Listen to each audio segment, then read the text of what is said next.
Hi, everyone. So medical school. It's 4 years. I'm a second-year medical student.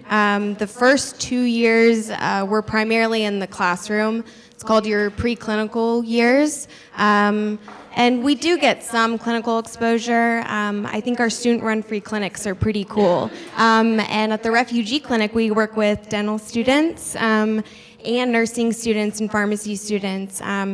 And we have global health trips, and we get some exposure. At the end of those 2 years, we study really hard for a super big test called STEP, and that's what I'm doing right now. It can be really scary because it's kind of the first portion and most important portion of our licensing exam. And so after we take this really big test, we start our third year in July, and this is when we get our clinical exposure. So we're in the hospital now, and you rotate through all the different specialties, and so this is also the time when you figure out what kind of doctor you want to be, where you click, what you love. And so at the end of your third year, you pick a specialty. If you want to be a surgeon or a psychiatrist, a neurologist, whatever it may be. And your fourth year, you kind of get to lay back and relax a little bit. And that's when you're applying to your residency program. You're going to those interviews, and then you're kind of finishing up some graduation requirements, electives, and kind of doing little electives, specializing in what you really want to do. And so at the end of your fourth year, you match, and you match into your residency. And so residency is when you get to kind of hone in on those skills of whatever specialty you pick. So they can range anywhere from 2 years to 6 years. And then if you're really crazy after that, you can do a fellowship, and you can specialize even more. So I primarily ended up here because of my sister. She's kind of what got me even thinking about considering applying to something as crazy and as hard as something like medical school. So she's a year older than me, and she has struggled with mental illness and developmental disabilities and physical illness for her entire life. Her current diagnosis right now, or one of her diagnoses, is pervasive developmental delay. And that's one of the 5 disorders on the autism spectrum. So what is autism, right? Autism is a huge, broad spectrum, and you can present in so many different ways. And I think that was something that made it so hard for my family, the uncertainty of the diagnosis. So she didn't initially have this diagnosis for that very reason. She's been in and out of hospitals. We've seen numerous doctors and psychiatrists across the United States. She's been genetically tested, and she's had a whole range of diagnoses from bipolar disorder, obsessive compulsive disorder, personality disorders. But right now, this is the diagnosis that we have. I think that what was most difficult for me and my family was the fact that when you have autism, you have a really hard time communicating. They are lacking in social skills, and it's really hard for them to express themselves. And I think having a child or having a sibling that can't fully express their love or communicate how much they care about you can be really painful, right? And so she's also, I love her to death, but she's really difficult. It's really hard for us to go in public places. She's really volatile.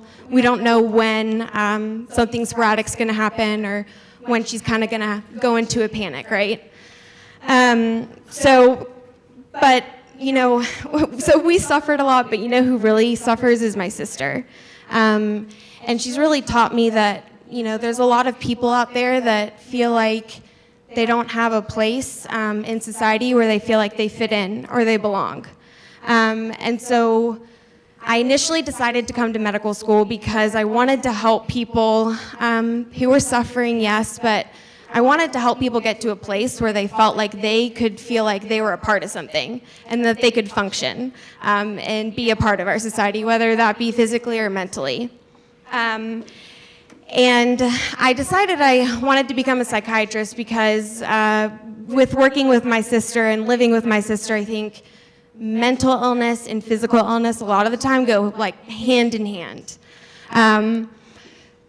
Ironically enough, right around the time I decided this was the path I was going to take, I got diagnosed with my own psychiatric diagnoses.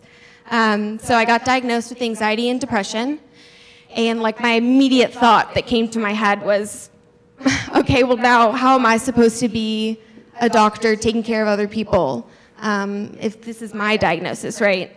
And how are other people going to perceive me? Are people going to take me seriously? And I was scared. So I just kind of put those diagnoses in a little box, and I thought I'd just shut it and they wouldn't come back out. And for any of you who know anything about mental illness or, have a friend or a family member, that box wasn't going to stay shut. So it kind of really fully opened back up during my first year of medical school.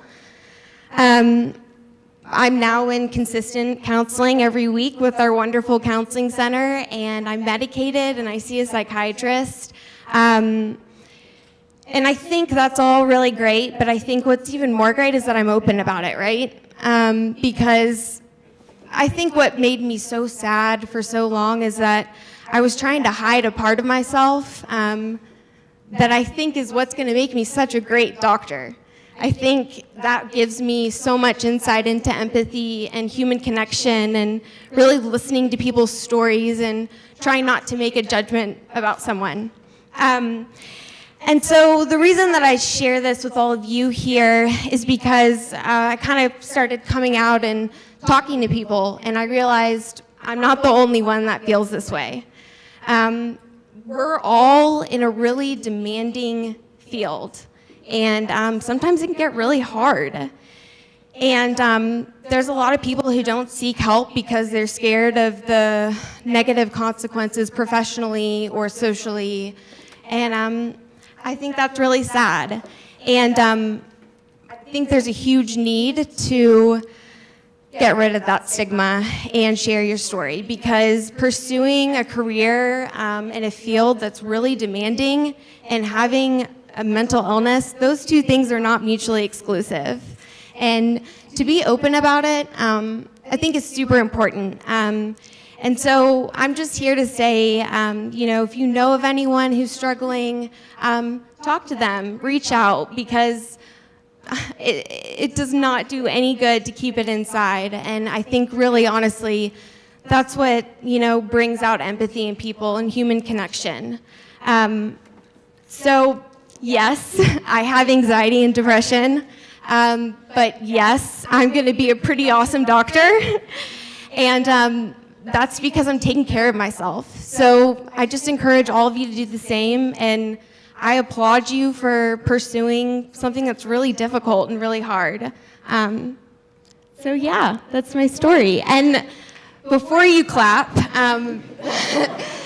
I just wanted to say that in April, the beginning of April, there's a medical service fee referendum, and this is where you can vote to expand the services that are offered by the Student Counseling Center. And there's a huge need for this. So you can get more information at this website. Feel free to come up to me or Lakeisha if you have any questions. But the Student Counseling Center here has been a gift to so many of our students. To go to a place where they feel safe and valued and heard with free services and on our campus is awesome. So we'd love for you to get out and vote. And yeah, that's about it.